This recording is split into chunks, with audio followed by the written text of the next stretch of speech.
दोस्तों नमस्कार। आप सभी का स्वागत है। विज्ञापन संख्या 26 2016 में जो आपका जूनियर असिस्टेंट का एग्ज़ाम हुआ था, उसके लिए अभी कुछ दिन पहले JPSSC ने नोटिफिकेशन जारी किया था, जिसमें आपका 18 मार्च से 26 मार्च तक के लिए टाइपिंग टेस्ट होने वाली थी, जिसमें 4264 अभ्यर्थियों को बुलाया जाना था। लेकिन वो जो टाइपिंग टेस्ट है आपका रद्द कर दिया गया है।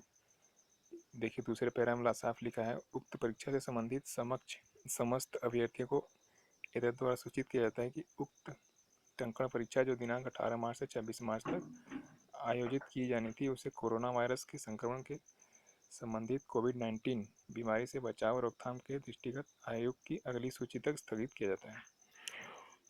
आपका अगले जो भी नोटिफिकेशन आएगा, तो जब आएगा तब पता चलेगा, लेकिन अभी आपका ये एग्ज़ाम स्थगित कर दिया गया है।